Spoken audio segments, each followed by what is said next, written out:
On the 16th of July, 1557, in a quiet house on the outskirts of London, a woman who had once been Queen of England was dying.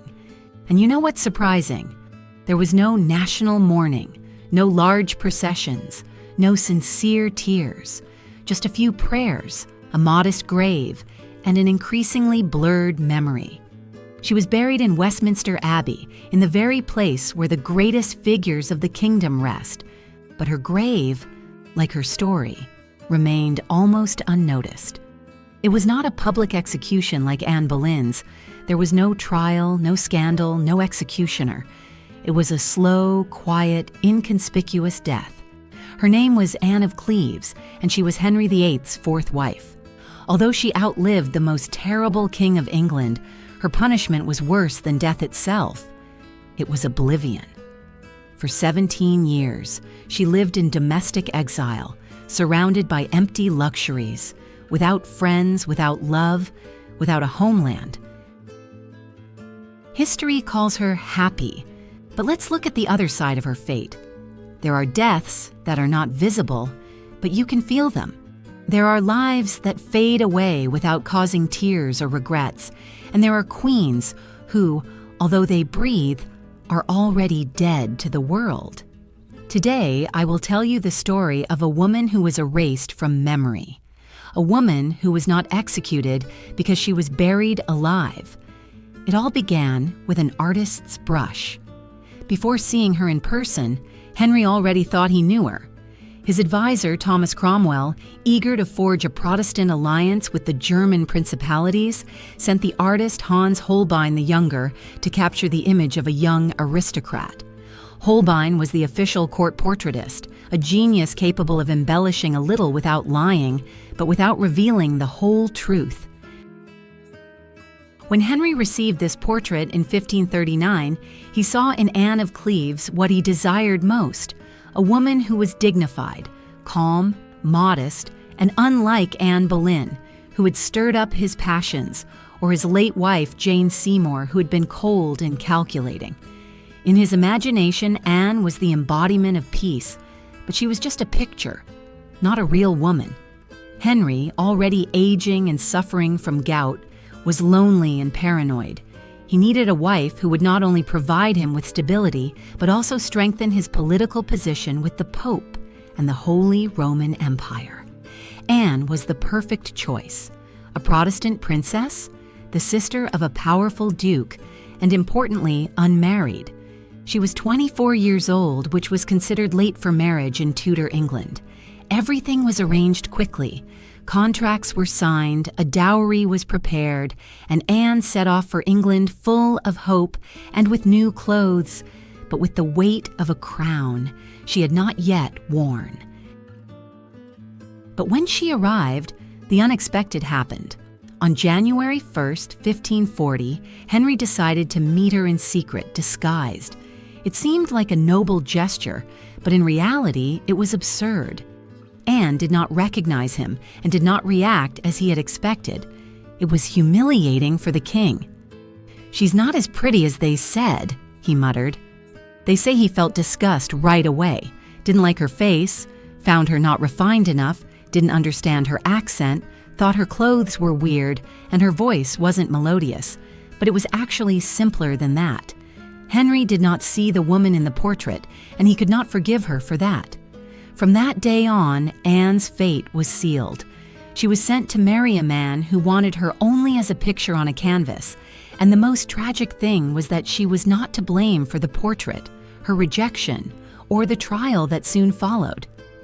On January 6, 1540, at Greenwich Palace, Anne of Cleves officially became Queen of England. But it was not a day of joy. There were no sincere smiles, no words of love. It was just a cold, obligatory ceremony, as if someone had placed a crown on a statue. Henry tried to cancel the wedding after their first meeting, but it was too late. The union with the Duchy of Cleves had been signed, and public opinion was waiting. Breaking the agreement would have been a diplomatic disaster, so he married reluctantly, with a frown and an absent soul, unaware that contempt was already beginning to grow. Anna tried to fit in. She did not speak English, did not understand the court codes, but tried to adapt. She behaved with dignity, learned the language, dressed according to local fashion, and hoped that time would ease the tension. But the king never touched his wife. There was no wedding night, no affection. In private conversations, Henry confessed to his advisors that he could not consummate the marriage, that there was a physical and emotional barrier between them. "I didn't like her so much," he said, "that I couldn't fulfill my marital duties." For Anne, this must have been a real blow. Raised to be obedient, she had come to a different world to fulfill her destiny. But her husband treated her like an inconvenient piece of furniture in his palace, and the queen had no place in the royal bed. Days passed, and the court noticed. The glances, the whispers, the lack of heirs, the distance between them. Anne didn't quite understand what they were talking about, but she could feel it. Imagine what it's like to be a queen, but feel completely alone. Anne of Cleves, wife of King Henry VIII, found herself trapped in a cold silence and a complete absence of love. There was not a word of hatred in her diaries, only silence. That silence was perhaps the most bitter thing of all. She was not rejected with shouting and scandal. She was simply ignored. Anne became a queen without love, a wife without a husband, and worse still, a woman in danger. In the spring of 1540, the throne trembled, not from wars or rebellions, but from an unfulfilled marriage. The situation was becoming increasingly unbearable. Henry, humiliated before his courtiers, was looking for a way out, as was often the case during his reign. When the king wanted to get rid of a woman, someone else had to pay for it. This time, the victim was Thomas Cromwell, the minister who had facilitated the marriage. In June, he was arrested and charged with treason and heresy. But his real crime was that he had presented the king with a wife he did not like. Just a month later, his head was displayed in the Tower of London. It was a clear signal. No one, not even the most powerful man in England, was safe if they disappointed the king. Anne understood this. Her own life was hanging by a thread. She could have resisted the annulment of her marriage and demanded her rights as queen, but she knew what happened to those who defied Henry. Anne Boleyn paid for it with her life, and Catherine of Aragon with exile and separation from her daughter. Anne had no allies or family in England, did not know the language, and had no support from the people. She was alone, a foreigner, married to a king who despised her. On July 9, 1540, Anne appeared before the Archbishop of Canterbury, and with a trembling voice admitted that her marriage had never been valid. She agreed that she might have been betrothed to another man before, that the marriage had not been consummated, and that it did not matter. She said what Henry wanted to hear. With this confession, she renounced her title of queen, her role as wife, and herself, but saved her life. Although her name continued to appear in official documents as Sister of the King, on that day, not only a princess died, but also hope and the right to decide one's own fate. In Henry's court, obedience could save your life, but the price was high, the loss of your very self. Anne was no longer queen, but she was not a free woman either. As a reward for her obedience, Henry granted her a new title, Beloved Sister of the King. It seemed honorable, but in reality, it was a mark of exile. Anne was no longer a wife, a widow, or a noble foreigner. She became a decorative figure, a symbol of royal generosity. She received palaces, Richmond, Hever Castle, Chelsea Manor, an annual pension of £500, servants, luxurious dresses, and lavish meals. But all this had its limitations. She could not leave England, could not marry, could not participate in politics, could not express her opinion, and could not become someone important again. Henry preserved her life, but under his shadow. Every expense, every decision was controlled. She was rich but not in control, noble but not free. The cruelest thing happened a few weeks later. Henry, as if nothing had happened, married Catherine Howard, a young girl of only 17. Anne was invited, but in reality she was forced to attend the wedding to see another woman take the throne that had once been hers. She watched the court celebrate, smile, and applaud, pretending that it did not hurt her. When Catherine was executed 2 years later for adultery, Anna found herself back at the center of events, as if her existence had become part of the royal spectacle. One day she was crowned, the next she was wiped off the face of the earth, and on the third she was used as an example of obedience. But no one looked at her as a woman, no one asked how she felt, no one heard her silence. Anne was the king's sister, but she had no brothers, no family, no world, only an empty title, a pension behind bars, and a life that did not belong to her. For 17 years, Anne of Cleves lived, but not truly. She became a ghost in the corridors of power, a ghost dressed in silk. The Tudor court was merciless to those who were insignificant, and Anne, though present, could no longer change anything.